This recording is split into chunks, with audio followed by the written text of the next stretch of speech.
मधु और विवेक ने love marriage की थी। विवेक की मां कांताबेन को मधु एक आंख नहीं भाती थी, शायद बस इसलिए कि कांताबेन ने अपने बेटे के लिए दूसरी लड़की पसंद कर रखी थी। अरे विवेक, इससे तो अच्छा होता कि तू पूनम से ही शादी कर लेता। अब क्या हुआ माँ? क्या नहीं हुआ वो पूछ। तेरी पत्नी कुछ काम की नहीं, उससे एक काम बोलती हूँ पूरा दिन लगा देती है वो काम करने में। एक नंबर की कामचोर है, कामचोर। कल उससे बोला था मेरी साड़ी इस्त्री कर दे, मुझे एक फंक्शन में जाना है। देख वहीं पड़ी है अब तक। बस इतनी सी बात, मैं कर देता हूँ इस्त्री। और विवेक उठकर साड़ी इस्त्री करने लगा। जब सब काम तुझे ही करने हैं तो बहू के होने का मतलब क्या है? ऐसा नहीं है माँ, वो भी तो जॉब पे जाती है, थक जाती होगी बेचारी, तुम्हारी साड़ी प्रेस करना भूल गई होगी। हाँ हाँ, तू बस उसकी ही तरफदारी कर। जब घर का सारा काम तुझे करना पड़ेगा ना, तब समझेगा। और चढ़ा बीवी को सर पर। अक्सर कांताबेन अपने बेटे को उसकी बीवी के लिए खरी खोटी सुनाया करती थी, पर विवेक के कानों में तो जूं तक ना रेंगती। वो अपनी पत्नी और माँ दोनों से बहुत प्यार करता था, इसलिए वो हमेशा झगड़ा खत्म करने की कोशिश करता था। जैसे आज दोनों सास बहू इस बात पर लड़ रही हैं कि घर पर कौन सा रंग लगाया जाए। विवेक, तू नीला रंग लगा। नहीं विवेक, येलो, मुझे येलो पसंद है। तू अपनी माँ की सुन, नीला लगा, नीला। येलो। सास बहू आपस में लड़ रहे थे और विवेक ने आधी दीवार पर नीला रंग दिया और आधी दीवार पर पीला। अरे शांत हो जाओ, शांत। देखो, मैंने दोनों रंग एक ही दीवार पे लगा दिए।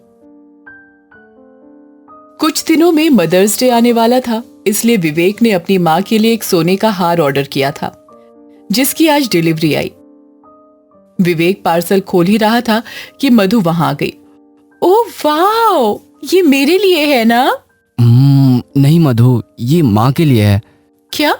अरे वो मदर्स डे आने वाला है ना। तुम बस अपनी माँ का ही सोचते रहो, मैं नहीं दिखती तुम्हें? मेरे लिए कभी ऐसे एक्सपेंसिव गिफ्ट लाई हो क्या? इतना ही प्यार है ना अपनी माँ से तो मैं चली जाती हूँ अपने मायके। और ये बात कांताबेन ने सुन ली।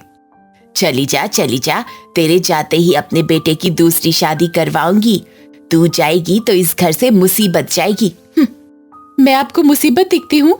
विवेक ने वो हार छुपा दिया और फिर वो अपनी माँ और पत्नी को शांत करने की कोशिश करने लगा, पर दोनों चुप ही नहीं बैठ रही थी। तो बेचारा विवेक थक हार कर रूम से बाहर चला गया। विवेक हमेशा सोचता रहता था कि कैसे वो अपनी माँ और पत्नी में सुलह कराए, और शायद भगवान ने उसकी ये बात सुन ली। एक दिन सुबह मधु ने कपड़े धोकर बालकनी में सूखने के लिए डाल दिए। उन कपड़ों से पानी टपक रहा था जो नीचे रहने वाली डॉली के प्लांट्स में गिर रहा था। डॉली ने ये टपकता हुआ पानी देखा और वो भड़क गई। इनकी इतनी हिम्मत कैसे हुई? मेरे प्लांट्स पे गंदा पानी डाल रहे हैं, अभी इन्हें मजा चखाती हूं। डॉली सीधा ऊपर गई और बेल बजाया। कांताबेन ने दरवाजा खोला। ओ आंटी, आपको समझ में नहीं आता कि बालकनी में कपड़े नहीं सुखाने चाहिए? आपके कपड़ों का गंदा पानी मेरे प्लांट्स में गिर रहा है। आपके पानी से मेरे प्लांट्स मर जाएंगे। वो बेटा, मैं आपकी बेटी नहीं हूं, जो बोल रही हूं वो सुनो। वो कपड़े वहां से निकालो और अगली बार उस बालकनी में कपड़े मत डालना, वरना। तभी मधु वहां आ गई। वरना क्या कर लेगी? क्या कर लूंगी? तुम दोनों सास बहू को चक्की पिसवाऊंगी, चक्की। बड़ी आई हम दोनों को चक्की पिसवाने वाली। इतनी ही फिक्र है ना अपने प्लांट्स की, तो उन्हें कहीं और लगा। हमारे कपड़े तो वहीं सूखेंगे। तू सुखा के तो दिखा। डॉली सीधा घर के अंदर घुस गई और मधु से झगड़ने लगी। डॉली मधु को तमाचा मारने ही वाली थी कि कांताबेन ने उसका हाथ रोक लिया और दूसरे हाथ से उसके जोर से तमाचा मार दिया। पल भर के लिए डॉली की हवाइयां उड़ गई। मेरी बहू को हाथ लगाया तो मुझसे बुरा कोई नहीं होगा। तमाचा खाकर डॉली को समझ में आ गया कि वो इन सास बहू से लड़ नहीं सकती। वो अपनी मुंडी झुकाकर चली गई। यहां मधु भी सोच में पड़ गई। उसकी सास ने उसे मार खाने क्यों नहीं दिया? मधु अपने कमरे में गई और रोने लगी। आज तक वो जिस सास से लड़ती झगड़ती रहती थी, वो आज उसके लिए लड़ रही थी। जब विवेक घर आया तो मधु ने विवेक को सब कुछ बताया। मैं ना कहता था कि मेरी माँ बहुत अच्छी है, बस थोड़ा उन्हें मनाना पड़ेगा।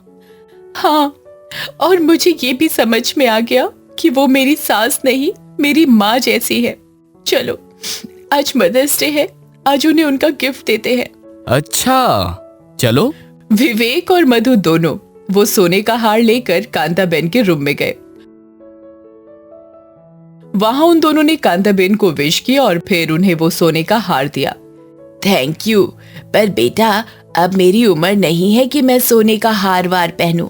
ये हार तो बहू के गले में ही फबेगा। कांताबेन ने वो सोने का हार अपनी बहू को पहना दिया। मधु अपने आंसू न रोक पाई और रोने लगी। अरे पागल, रो मत। सॉरी। सॉरी किस बात की?